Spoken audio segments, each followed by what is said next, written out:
خود کر گئے اختر رضا السلام علیکم ورحمۃ اللہ وبرکاتہ۔ الحمد للہ الذی فضل سیدنا مولانا محمد صلی اللہ تعالی علیہ وسلم علی العالمین جميعا وأقامه يوم القيامة للمذنبين المتلوثين الخطائين الهالكين شفيعا، فصلى الله تعالى عليه وسلم وبارك عليه ومن هو محبوب ومرضي لديه صلاة تبقى وتدوم بدوام ملك الحي القيوم، ونشهد أن لا إله إلا الله وحده لا شريك له، ونشهد أن سيدنا مولانا محمدا عبده ورسوله بالهدى ودين الحق أرسله، أما بعد فأعوذ بالله من الشيطان الرجيم، بسم الله الرحمن الرحيم، فسبح بحمد ربك وكن من الساجدين، صدق الله العظيم وبلغنا رسوله النبي الأمين المتين الكريم، ونحن على ذلك لمن الشاهدين والشاكرين والحمد لله رب العالمين۔ محترم حضرات، جس آیت کریمہ کو میں نے پڑھا اس سلسلے میں کچھ عرض کرنے سے پہلے آئیے ہم اور آپ مل کر کے نہایت ہی عقیدت و محبت کے ساتھ دل کی اتھاہ گہرائیوں سے نبی پاک جناب احمد مصطفیٰ محمد مصطفیٰ روحی فدا صلی اللہ تعالی علیہ وسلم کے دربار گہربار میں ہدیہ درود پاک پیش فرما لیں۔ اللہم صلی علی سیدنا مولانا محمد وعلی آل سیدنا مولانا محمد وبارک وسلم، صلو علیہ صلاة تبقى وتدوم بدوام ملک الحی القیوم۔ سفر المظفر کا مہینہ بھی اختتام پذیر ہے، آج 28 تاریخ بھی ہو گئی، 2 دن کے بعد ماہ نور بھی شروع ہو جائے گا، ربیع الاول شریف کا مہینہ بھی شروع ہو جائے گا۔ سفر المظفر کا مہینہ آپ نے اللہ کے نیک بندوں کا ذکر سنا، خصوصیت کے ساتھ اعلیٰ حضرت عظیم البرکت علیہ الرحمت و رضوان کے بارے میں بھی آپ نے بہت کچھ سنا اور سنتے ہی رہتے ہیں، ہر جگہ ذکر ہوتا ہے۔ اور پھر آنے والا مہینہ اب ان کا ذکر سنیں گے جن کی وجہ سے اللہ نے ان کو نیک بنایا، ساری کائنات کی تخلیق جن کی وجہ سے فرمائی، اب ان کا مہینہ بھی شروع ہو رہا۔ مسلمانوں، یہ ہماری خوش قسمتی ہے، آج کا انسان پریشان ہے کہ وقت کیسے گزارے، کبھی وہ فیس بک میں رہتا ہے، کبھی یوٹیوب میں رہتا ہے، کبھی واٹس ایپ میں رہتا ہے، کبھی پتہ نہیں کیا کیا چیزیں پال کر کے رکھی ہیں، ٹائم پاس کیسے ہو۔ واقعی آپ کو لگتا ہے کہ یہ ٹائم جو دیا گیا ہے وہ پاس کرنے کے لیے دیا گیا ہے؟ انسان پاس اس وقت کہلائے گا جب اس ٹائم کا صحیح استعمال کرے گا، ورنہ پاس کرتے کرتے خود پاس ہو جائے گا۔ اللہ نے جو آنکھیں عطا فرمائی ہیں وہ ہمیشہ کھلی نہیں رہیں گی، اللہ نے جو زندگی عطا فرمائی ہے وہ ہمیشہ انسان ایسے تھوڑی نہ رہے گا۔ پاس کرتے کرتے کتنے سارے اس نے لوازمات پال لیے ہیں، اور ایسے لوازمات کھل کر کے بول رہا ہوں سوائے گناہوں کے کچھ بھی نہیں ہے۔ انسان گانے دیکھ رہا ہے، گانے لوڈ کر رہا ہے، موویاں فلمیں دیکھ رہا ہے، اس کو لوڈ کر رہا ہے۔ کیا آپ کو لگتا ہے کہ یہ چیزیں ہم اور آپ کو ترقی دے پائیں گی، سکون دے پائیں گی؟ آپ آنکھ اٹھا کر کے دیکھو، رات بھر کلب میں ڈانس کرنے والے کو اطمینان نہیں ہوتا، وہ سکون کی تلاش میں ہے۔ آج کروڑوں کا پیسہ ہے لیکن وہ سکون کی تلاش میں ہے کہ مجھے سکون کہاں سے ملے۔ یہ دنیا دار سکون تلاش کرتے ہوئے دین کے قریب آتے ہیں، لیکن اللہ کے کسی ولی کو بھی آپ نے دیکھا کہ وہ سکون تلاش کرنے کے لیے کہیں اور جا رہا ہے؟ وہ پیسوں کا بیجا استعمال کر رہا ہے، وہ وقت کو گزار رہا ہے، وہ ٹائم پاس کر رہا ہے؟ جی نہیں، اگر ٹائم پاس کرنا ہی ہے تو پاس کرو تو اچھی چیزوں میں کرو، قرآن کریم کی تلاوت کرو، یہ پاس کرنا سب سے دنیا کا اچھا پاس کہلائے گا۔ رسول اللہ صلی اللہ تعالی علیہ وسلم کا ذکر کرو، اس سے اچھا ذکر اور کیا ہو سکتا ہے؟ ان بزرگان دین کا ذکر کرو جن کو اللہ نے دنیا میں رشد و ہدایت کے لیے پیدا فرمایا، ان سے اچھا ذکر اور کس کا ہو سکتا ہے؟ ان تمام چیزوں کو چھوڑ کر کے اگر انسان برائیوں میں عافیت کو تلاش کرنے لگے تو زندگی ختم ہو جائے گی، اس کو کبھی عافیت محسوس نہیں ہوگی، اسے کبھی عافیت مل نہیں سکتی ہے۔ اسی وجہ سے تو آپ دیکھیں ایک ایک مہینے کے بعد کسی نہ کسی کا ذکر ہے، کسی نہ کسی کا ذکر ہے۔ سفر المظفر ہم نے بہت سارے بزرگوں کا ذکر کیا، خود اعلیٰ حضرت عظیم البرکت علیہ رحمت و رضوان کا ذکر ہوا۔ پھر آئندہ مہینہ کہتے ہیں کہ ربیع الاول شریف ہے، سبحان اللہ، جن کے صدقے میں کائنات تو پیدا کی گئی، وہ مہینہ اسی کے لیے بنایا گیا۔ اس کے بعد فرماتے ہیں کہ پھر پیران پیر کا معاملہ آ جائے گا، پھر ان کے بعد ایسے ہی ہر مہینہ کسی نہ کسی بزرگ سے متعلق ہے۔ تو یہ تو اللہ کا احسان ہے نا کہ ہر مہینے کو کسی نہ کسی بزرگ سے اللہ رب العزت نے وابستہ رکھا کہ سال گزرے تو اچھوں کا ذکر سنتے سنتے گزر جائے، ٹائم پاس کرنے کی ضرورت ہی نہ محسوس ہو، زبان پر اللہ اور اس کے رسول کا ذکر ہو۔ اسی مناسبت سے میں نے پڑھا فَسَبِّحْ بِحَمْدِ رَبِّكَ، کر سکتے ہو تو اپنے رب کا ذکر کرو، زبان سے کچھ بولنا ہی ہے تو رب کا ذکر کرو، رب کی بڑائی بیان کرو۔ دنیا والوں کی بڑائی بیان کر کے کوئی فائدہ نہیں ہوگا، دنیا بنانے والے کی بڑائی بیان کرو، یقیناً اس کی بڑائی بیان کرو گے اللہ تم کو بھی بڑا بنائے گا۔ فَسَبِّحْ بِحَمْدِ رَبِّكَ، کتنی جتنی تسبیح کر سکتے ہو کرو، کس کی کرو؟ بِحَمْدِ رَبِّكَ، اپنے رب کی حمد بیان کرو۔ اسی نے تمہیں سانسیں عطا فرمائی ہیں، وہی تمہیں زندگی عطا فرمانے والا ہے، دلوں کی دھڑکنوں کا وہی مالک ہے، رگوں میں خون وہی دوڑانے والا ہے، طاقت و قوت وہی عطا فرمانے والا ہے، زمین جیسی نعمت وہی عطا فرمانے والا ہے۔ اور انسان کی جب آنکھ بند ہو جائے تو اگر اچھا انسان ہے تو جنت جیسی نعمت بھی وہی عطا فرمانے والا ہے، اس کا ذکر نہیں ہوگا تو پھر کس کا ذکر ہوگا؟ فرماتے ہیں وَقُمْ مِنَ السَّاجِدِينَ، رہو تو سجدہ کرنے والے کو ساتھ رہو، شراب پینے والے، جوا کھیلنے والے، جھوٹ بولنے والے، دغا دینے والے، ان سبوں کے بارے میں نہیں فرمایا کہ ان کے ساتھ رہو، نہیں، ان کا ساتھ چھوڑو۔ ساجدین جو اللہ کی بارگاہ میں ہمیشہ جھکے رہتے ہیں، ان کا ذکر سنو، ان کے ساتھ رہو، ان کی صحبتوں کو اپناؤ۔ آج مسلمانوں بڑا مشکل ہے کسی ایک اچھے کو تلاش کر لینا، کسی اچھے کو تلاش، بہت انسان دیکھو پہلے 20 سال، 40 سال، 50 سال ایک آدمی ایک بزرگ کی، ایک پیر کی تلاش میں رہا کرتا تھا، بڑی مشکل سے ایک ملتا تھا۔ جب اس زمانے میں بڑی مشکل سے ملتا تھا تو آج کے زمانے میں کتنی مشکل سے ملے گا؟ ظاہر سی بات ہے آج کے زمانے میں تو وہ معاملات اور زیادہ مشکل ہوتے جائیں گے، لیکن جب مل جائے تو چھوڑو مت، اور جب تک نہ ملے اس وقت تک تلاش جاری رکھو، یقیناً ان کا دامن ہمارے لیے دنیا میں بھی سعادت مندی کا سبب بنے گا اور آخرت میں بھی سعادت مندی کا سبب بنے گا۔ اعلیٰ حضرت عظیم البرکت علیہ رحمت و رضوان کا سب سے بڑا وصف نبی پاک صلی اللہ تعالی علیہ وسلم سے ٹوٹ کر کے محبت کرنے کا۔ ٹوٹ کر کے محبت کرنا کیا؟ چاہا تو اسی کو چاہا، انہی کو چاہا، ان کے علاوہ کسی کو نہ چاہا۔ آج انسان کی زبان دنیا دار کی تعریف میں کھلتی ہے، فلانے نے یہ کام کر دیا، فلانے نے یہ کارنامہ انجام دے دیا، اللہ اکبر۔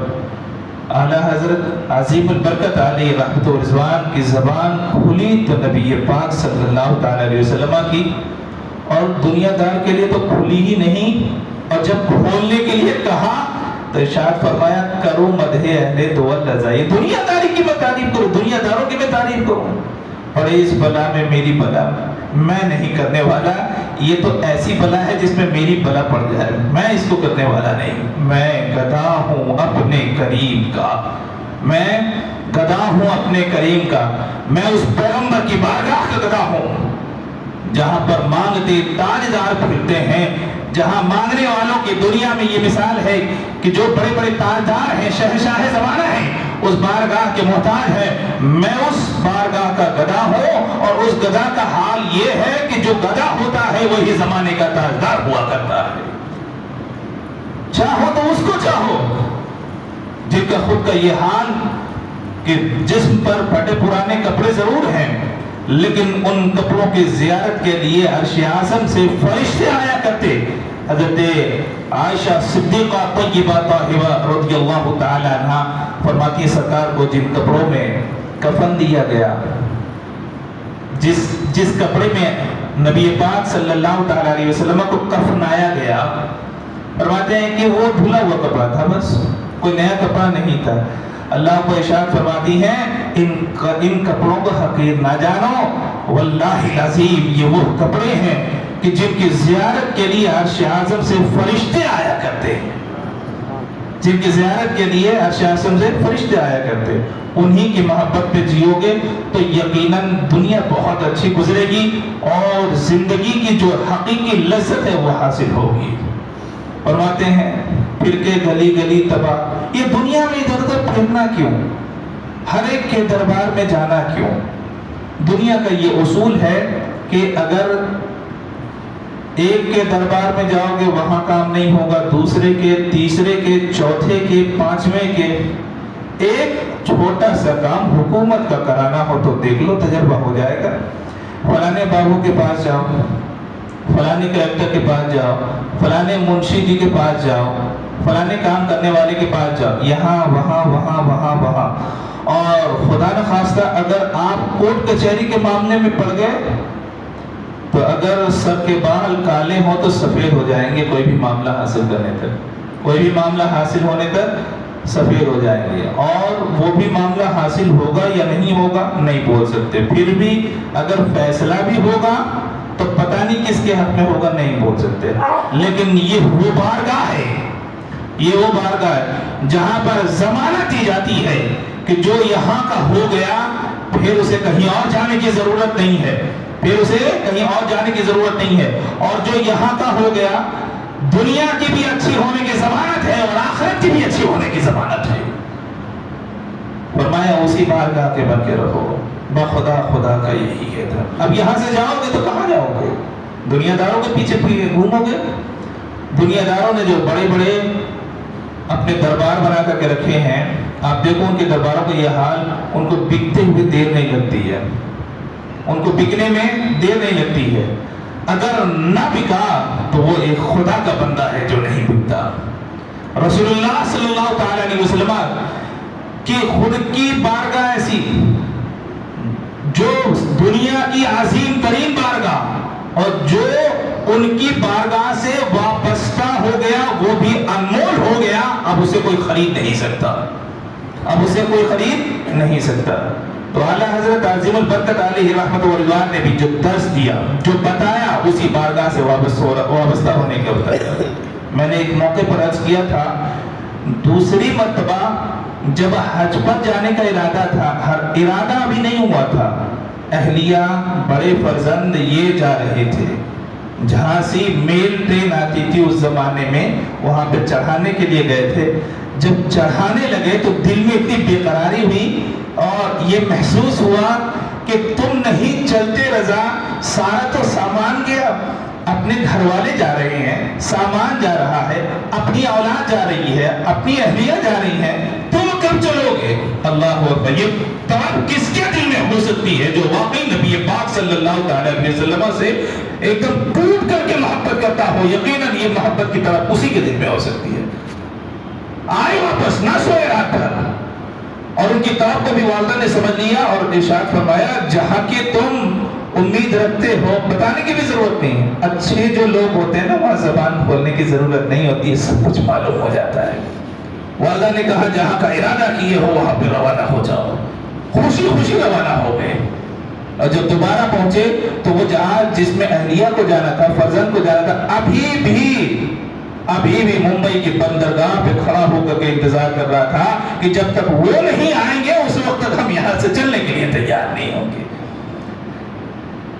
ایک واقعہ ایسے ہی اور بھی پڑھا، ایک حاجی صاحب جمادی الاخرہ میں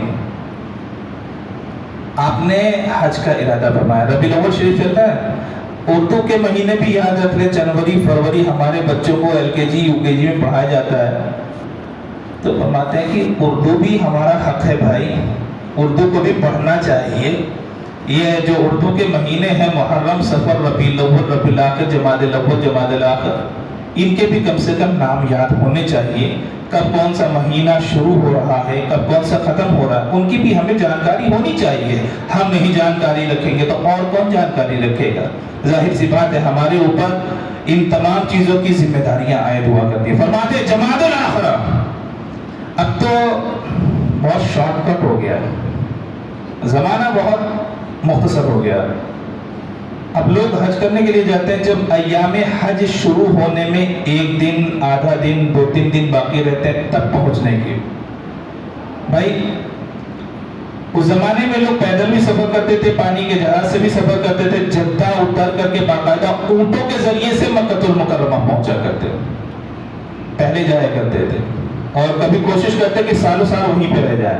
فرماتے جمادی الاخرہ میں جانے کا میں نے ارادہ کیا، سوچا کہ جمادی الاخرہ کے بعد رجب شروع ہو جائے گا، دل میں بات آئی کہ پھر خواجہ ہندوستان کا بھی عرس رہے گا، اس کو چھوڑ کر کے کیسے جاؤں، اس کو چھوڑ کر کے کیسے جاؤں، یہ تڑپ جب دل میں پیدا ہوئی۔ فرماتے ہیں کہ ایک مرتبہ بریلی شریف آیا اور ارادہ کیا اعلیٰ حضرت عظیم البرکت علیہ رحمۃ اللہ کے پیچھے نماز جمعہ پڑھوں گا، پڑھ لی ہے۔ پھر خیال آیا کہ نماز جمعہ کے بعد ایک مرتبہ مشورہ کر کے دیکھتا ہوں، ایک مرتبہ مشورہ کر کے دیکھتا ہوں، لیکن مسئلہ یہ ہے کہ جمعے میں کتنے لوگ ملنے کے لیے آتے ہیں؟ بات ٹھیک ہے تنہائی میں عرض کروں گا، تب تنہائی اعلیٰ حضرت کو میسر کروایا، جب چھوٹے لوگوں کو نہیں میسر آتی ہے تو وہ تو اعلیٰ ہیں، ان سے تو کتنے لوگ وابستہ، کتنے لوگ جمعہ ہی کا انتظار کریں، ملاقات کے گھر سے حاضر ہوں۔ پھر یہ کہ جمعے کا آپ کا جو معمول تھا، جمعہ پڑھانا تھا، اطمینان و سکون سنت ادا فرماتے، درود شریف باقاعدہ پڑھا کرتے، درود شریف کا حلقہ ہوا کرتا، اس کے بعد گھر کو تشریف لے جایا کرتے، تو اس دوران کون اکیلے میں مل پائے گا؟ لیکن فرماتے ہیں کہ جمعے کے بعد میرے دل میں خیال آیا کہ میں اعلیٰ حضرت سے تنہائی میں تھوڑی گفتگو کر لوں۔ ابھی اعلیٰ حضرت عظیم البرکت علیہ رحمۃ ورضوان سنتیں ادا فرما رہے تھے، کہتے کہ یہ مسجد سے باہر کوئی املی کا پیڑ تھا، وہیں پہ جا کر کے بیٹھ گئے، انتظار کرنے لگے کہ جب خالی ہوں گے، لیکن بات ذہن میں تھی کہ ابھی سنتیں پڑھ رہے ہیں، سنت پڑھنے کے بعد درود کا وظیفہ ہوگا، اس کے بعد سلام ہوگا، جو بھی معاملات ہیں وہ ساری چیزیں ہونے کے بعد پھر اعلیٰ فارغ ہوں گے، پتہ نہیں مجھ سے اکیلے میں مل پائیں گے کہ نہیں۔ فرماتے ہیں کہ ابھی سنتیں پوری بھی نہ ہوئیں، اعلیٰ حضرت کھڑے ہوئے اور لوگوں نے چاہا کہ اعلیٰ حضرت کے ساتھ کھڑے ہوں، درود کے وظیفے میں شامل ہوں۔ آپ نے ارشاد فرمایا تم لوگ بیٹھے رہو، میں آتا ہوں، ابھی تم لوگ بیٹھے رہو۔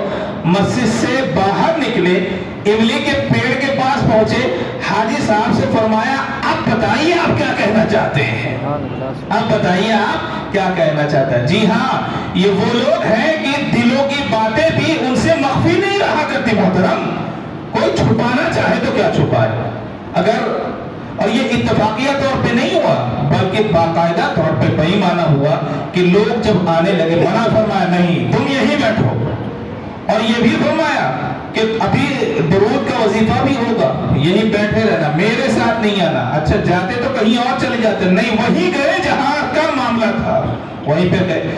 ارشاد فرمایا اچھا بتاؤ کیوں ملنا چاہتے؟ جو اتنا جانتا ہے کہ یہ ملنا چاہتے ہیں تو وہ یہ بھی جانتا ہے کہ کیوں ملنا چاہتے ہیں، وہ یہ بھی جانتا ہے۔ لیکن جانتے ہو رسم خداوندی ہے، رب تبارک و تعالی نے حضرت موسیٰ سے پوچھا وما تلک بیمینک یا موسیٰ، اے موسیٰ بتاؤ تمہارے ہاتھ میں ہے کیا؟ کیا رب نہیں جانتا؟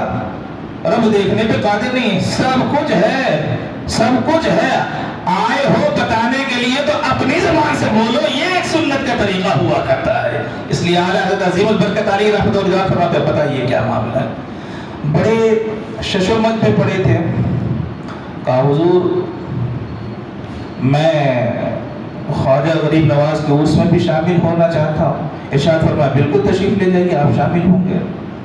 کہا اس کے بعد کچھ اور بھی ارادہ ہے؟ کہا وہاں بھی جائیے۔ کہا پھر حج کرنے کا بھی ارادہ؟ فرمایا وہاں بھی جائیے۔ پھر کہا کہ مدینہ المنورہ میں حاضری کا ارادہ؟ فرمایا وہاں بھی جائیے۔ کہا واپسی؟ کہا واپس بھی آپ آئیں گے؟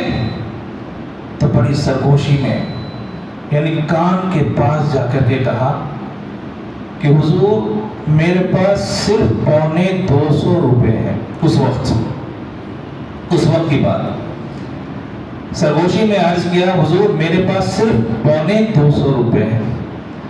ارشاد فرمایا یہ تو بہت ہے، اتنے میں آپ جائیں گے بھی، واپس بھی آئیں گے اور بچ کر کے بھی واپس آئیں گے۔ ارشاد فرمایا اتنے 250 روپے، 53 روپے تو صرف جہاز کا لگتا تھا، جو پانی کا جو جہاز ہوتا تھا نا اس میں۔ عرض کیا حضور یہ تو پانی کا جہاز کا جو ٹکٹ ہے وہ 53 روپے۔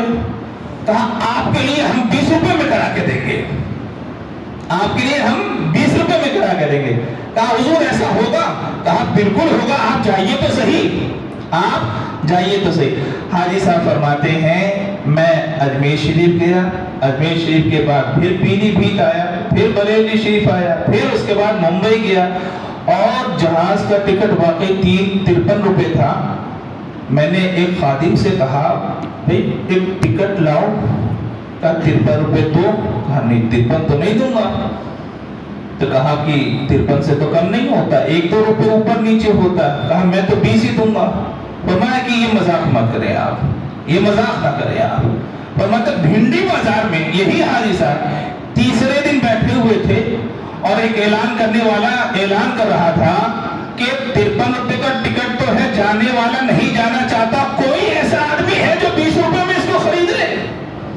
کوئی ایسا آدمی ہے جو اس ٹکٹ کو 20 روپے میں خرید لے؟ فوراً کھڑے ہوئے اور آپ نے اس ٹکٹ کو خرید لیا۔ یہ انتظام بریلی شریف سے ہو رہا تھا جو مکہ المکرمہ اور مدینہ پاک جانے کے لیے ہو رہا تھا۔ ٹکٹ جو تھا وہ 53 روپے کا تھا۔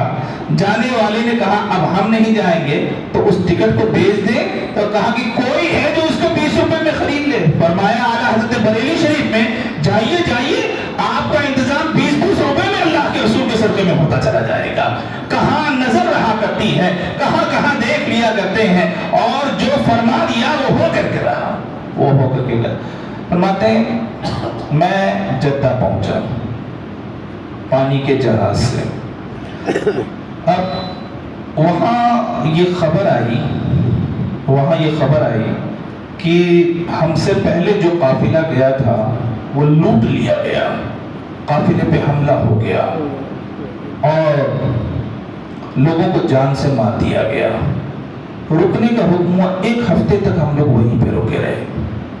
دل میں بات آتی کہ یا اللہ یہاں تک آ کر کے کیا واپس جانا پڑے گا؟ یہاں تک آ کر کے کیا واپس جانا پڑے گا؟ یہ سوچ کر کے آنکھوں میں آنسو آ جاتے۔ فرماتے ہیں کہ 1 ہفتہ بھی گزرا تھا، خواب دیکھا بہت بڑا کمرہ ہے، سجا ہوا کمرہ ہے، بہترین قالین بچھی ہوئی ہے، اور کوئی شخص ہے جو بیٹھا ہوا ہے، دیکھ نہیں پا رہا ہوں، اور 2 صفیں لگی ہوئی ہیں جو نورانی صورت والے ہیں۔ میں نے کھڑکی کی طرف سے جا کر کے جھانک کر کے دیکھنے کی کوشش کی تو حضور اعلیٰ حضرت عظیم البرکہ اس کمرے میں تشریف فرما تھے، اس کمرے میں تشریف فرما۔ اب میری بے قراری بڑھ گئی کہ حضور یہاں تک پہنچا دیا آپ نے، یہاں سے آگے نہیں جا پا رہا ہوں، اور آپ یہاں پر آ چکے ہیں تو ظاہر سی بات ہے بے قراری اور بڑھ جائے گی۔ دوڑے پہنچے، پاؤں پکڑا، رونے لگے، کہا حضور کیا اس سے آگے جانے کی اجازت نہ ملے گی؟ کہا جب یہاں تک پہنچا دیا تو آگے کا بھی ذمہ لیتا ہوں۔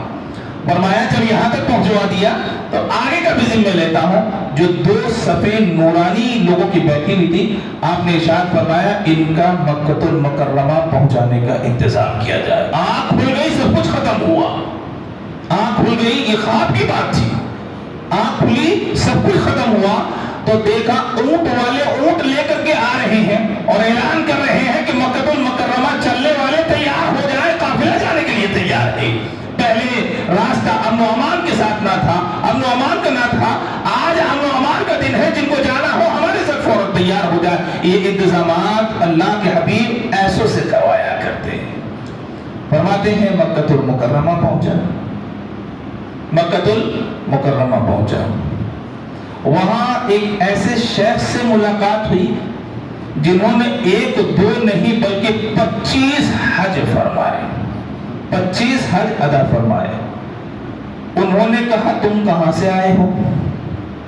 کہا کہ میں بریلی شریف سے آیا ہوں۔ بریلی شریف کا جب نام سنا تو اتنے عقیدت سے جھک گئے، ہاتھ چوما حاجی صاحب کا اور کہا آج سے لے کر کے جتنے دن تک آپ مکہ المکرمہ میں رہیں گے آپ کی مکمل ذمہ داری ہمارے اوپر رہے گی، رہنا بھی ہمارے یہاں ہے، کھانا بھی ہمارے یہاں ہے، جہاں جانا ہے وہاں جائیں، سواری کا سارا انتظام کروانا یہ بھی ہمارے ذمہ ہے۔ اب آپ مدینہ المنورہ جائیں گے تو وہاں تک پہنچانے کی ذمہ داری بھی ہمارے ذمہ ہے۔ کہا آپ نے ایسا کیوں کیا؟ کہا ہاں میں نے اعلیٰ حضرت عظیم البرکت علی رحمت و رضوان سے ملاقات کی ہے، میں اتنی عقیدت رکھتا ہوں کہ ان کے شہر سے جو آتا ہے ان کے ساتھ میں ایسے ہی سلوک کیا کرتا ہوں۔ فرماتے ہیں ایام حج گزرے، سارے معمولات پورے ہوئے، اس کے بعد مدینہ پاک تشریف لے گئے، وہاں پر ایک دوسرے خادم ملے، انہوں نے بھی یہی کہا اور ساری ذمہ داری اپنے اوپر لی۔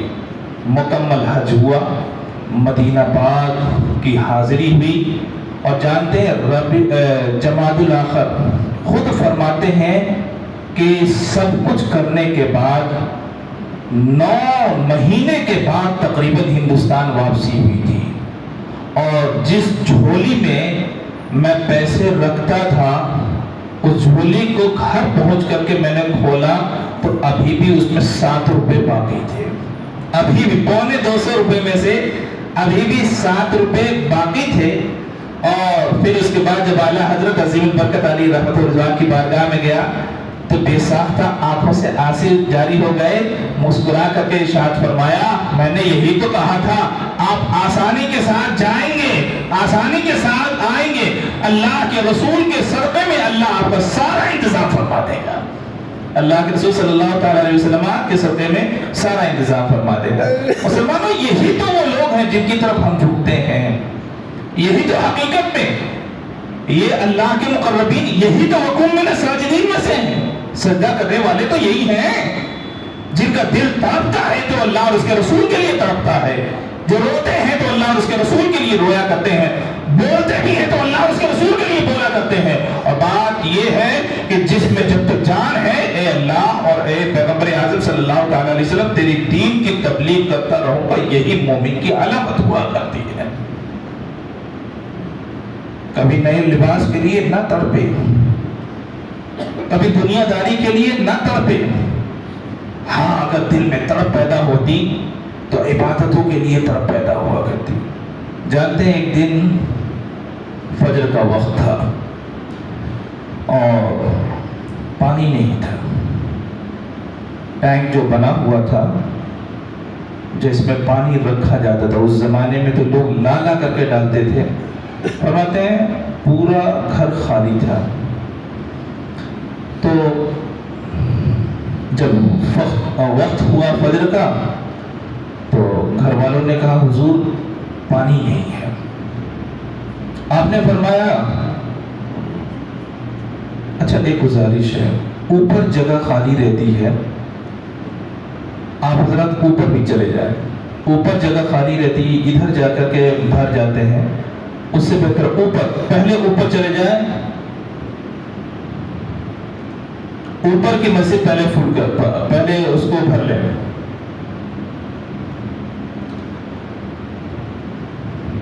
درود پاک پڑھ لیں، اللہم صلی علی سیدنا مولانا محمد وعلی آل سیدنا مولانا محمد وبارک وسلم صلو علیہ صلاۃ تبقی وتدوم بدوام مالک الحی القیوم۔ فرماتے ہیں کہ فجر کے وقت پانی نہ تھا، وضو کے لیے پانی تو چاہیے، گھر والوں نے آ کے کہا حضور پانی نہیں ہے۔ آپ نے آنکھیں بند فرمائی، کچھ دیر کے بعد آنکھیں کھولنے کے بعد فرماتے ہیں کہ دیکھو پانی ہے۔ تو گھر والوں نے سوچا کہ اونگ آ گئی ہوگی، اس لیے پہلی والی بات بھول گئے، ذہن سے بات نکل گئی، تو اونگ آنے کی وجہ سے نہ یاد رہا ہو، پھر جا کر کے دیکھ کر کے آئے کہا کہ حضور پانی نہیں ہے. کہا حضور پانی نہیں ہے. پانی نہیں ہے؟ اچھا ٹھیک ہے. تھوڑی دیر کے بعد پھر آپ کچھ وظیفہ فرمانے لگے اور پھر آپ نے ارشاد فرمایا جاؤ دیکھ کر کے آپ پانی ہے کیا. بھائی اس زمانے موٹر تھوڑی لگا تھا کہ آن کر تو پانی بھر جائے گا, ایسا کوئی سسٹم ہی نہیں تھا. پانی نہیں ہے تو نہیں ہے اور پانی ہے تو ہے, دونوں چیزیں ہو سکتی تھی. اس لیے تیسری مرتبہ پہ ارشاد فرمایا کہ جب دیکھ آؤ پانی ہے کہ نہیں. گھر والے جھلا گئے کہ کتنی مرتبہ ہم جا کے دیکھ آئے. کہا حضور پانی نہیں ہے. تو جب وہ انہوں نے گھر والوں نے کہا تیسری مرتبہ حضور پانی نہیں ہے, تو آپ نے بھی ارشاد فرمایا پانی ہے دیکھ کر کے آؤ. ارشاد فرمایا پانی ہے دیکھ کر کے آؤ. اب جب دیکھنے کے لیے گئے تھے تو جہاں پانی نہیں تھا وہی ٹینک پانی سے لبالب بھرا ہوا تھا. عرض کیا حضور پانی اب موجود ہے. فرمایا وہی تو کہہ رہا تھا کہ دیکھ کر کے آؤ, وہی تو کہہ رہا تھا دیکھ کر کے آؤ. تاخیر ہو سکتی ہے لیکن ختم نہیں ہو سکتا. اب آپ سوچ کر کے دیکھو, جو گھر کے اندر پانی منگانے پر قادر ہو, کیا وہ دوسروں کی مرادیں پوری کرنے پہ قادر نہیں ہے؟ یقیناً قادر ہے. بس اس بات کی ہمیں فکر کرنی چاہیے, ہمیں اس بات کو سمجھنا چاہیے کہ ہم اس لائق بنے کہ مان سکے. ملتا وہاں پہ کیا نہیں ہے, ملتا وہاں پہ کیا نہیں, سب کچھ ملتا ہے. بس ہمیں اپنے آپ کو اس قابل بنانا پڑے گا کہ وہاں سے لے سکیں, لینے کے قابل ہمیں بننا پڑے گا. یہ اللہ والوں کا معاملہ ہے. پہلی بار فرمایا پانی نہیں ہے, دوسری مرتبہ فرمایا پانی نہیں ہے, تیسری مرتبہ فرمایا کہ جا کر کے دیکھو پانی ہے کہ نہیں. دیکھ کر کے آتے تو فرماتے کہ ہاں. اب سوال یہ ہے کہ 3 مرتبہ دیکھنے والی نگاہیں کیا دھوکہ کھائیں گی؟ یقیناً نہیں دھوکہ کھائیں گی. گھر والوں نے جو دیکھا تھا پانی نہیں تھا تو آیا کہاں سے؟ تو حالات سے پوچھو تو وہ فرمائیں گے یہ انتظام نبی پاک صلی اللہ علیہ وسلم نے فرمایا. وہ چاہ جائیں تو جہاں پانی نہیں ہو وہاں پانی بھی آ جایا کرتا ہے. فرماتے ہیں کہ بریلی شریف کے نواب صاحب کے بھائی کا انتقال ہوا. بریلی شریف کے نواب صاحب کے بھائی کا انتقال ہوا. والدہ کی خواہش تھی کہ نماز جنازہ اعلیٰ حضرت ہی پڑھائیں گے. والدہ کی خواہش تھی, اگر دوسروں کی خواہش ہوتی تو اچھا حضرت کی عادت کریمہ تھی کہ جلدی کہیں جاتے نہیں تھے. وہ اس لیے نہیں کہ عادت نہیں تھی, نہیں, بلکہ اتنے پڑھنے لکھنے میں مصروف رہتے اور اتنے افراد پہنچے رہتے تھے کہ ان کو چھوڑ کر کے باہر نکلنا بڑا مشکل تھا, بہت مشکل ہوتا. ارے آپ نے تو پڑھا ہوگا, آج آپ جو بولتے ہیں ٹائم پاس, وہی میں بول رہا ہوں, ان کے پاس تھا کہاں؟ وہاں جو کچھ تھا وہ اللہ کے رسول کا عطا کرتا تھا, اور جو کچھ لگایا وہ سب کچھ اللہ کے رسول کی خاطر, اللہ کے رسول کے دین کی خاطر سب کچھ انہی کے لیے لگایا. اصل بات ایک چائے نوشی کا وقت ہوتا ہے, دوست احباب کے ساتھ بیٹھنے کا وقت ہوتا ہے. اس وقت کا بھی عالم یہ ہے, فرماتے ہیں کہ 40 ہندوستان کے عظیم ترین علماء بیٹھے رہتے, فتوا لکھتے تھے اور اعلیٰ اسے بیٹھ کے آرام سے سب کو ایک زبان سے لکھواتے تھے. کس کو کی طرح, اچھا ایک ہی فتوا نہیں, 40 تھے تو 40 کے 40 الگ الگ لکھ رہے ہیں, سب کو الگ الگ بیان فرما رہے ہیں, اور کس کا کہاں چھوڑا ہے وہ سب یاد ہے, سب کچھ بیان فرما رہے ہیں. یہ اللہ تعالیٰ حضرت عظیم البرکت علی رحمۃ اللہ رضوان کی. فرماتے ہیں نواب صاحب کے بھائی کا انتقال ہوا. والدہ نے کہا کہ اعلیٰ حضرت ہی نماز پڑھائیں. والدین ایک اللہ کی وہ عظیم نعمت ہے جن کے حکم کو کوئی جلدی ٹھکراتا نہیں ہے, اور ٹھکرانا بھی نہیں چاہیے. بزرگوں کی یہ وصیت کہہ لیجیے یا بزرگوں کا طریقہ ہے, اپنے بڑوں کی باتوں کو کبھی نہیں ٹھکراتے. فرماتے کہ ان کی والدہ کی خواہش ہے کہ آپ جنازہ پڑھائیں. آپ نے فرمایا کہ ٹھیک ہے. تو آپ نے کیا کیا, اب نواب صاحب کے بھائی تھے تو اتنے تو دیندار رہیں گے نہیں, دنیا دار اتنے دیندار تو رہیں گے نہیں, لیکن چونکہ والدہ نے کہا کہ نماز جنازہ آپ کو پڑھانی ہے تو قبول کر لیں کہ ٹھیک ہے, ان کی والدہ کہہ رہی ہے تو ہم مان لیتے ہیں. تو نمازوں کا جو فدیہ تھا وہ آپ نے الگ کروایا, روزوں کا جو فدیہ تھا وہ الگ کروایا. الگ کروانے کے بعد فقراء پہ تصدق کر دیا, کہا اب نماز جنازہ پڑھی جائے, اب نماز جنازہ پڑھی جائے. ٹھیک, جنازہ تیار کیا گیا. تو نماز جنازہ میں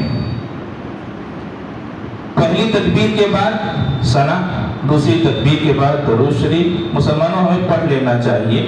مردہ بولتا نہیں ہے لیکن دیکھتا ضرور ہے کہ کون پڑھ رہا ہے کون نہیں پڑھ رہا ہے نا.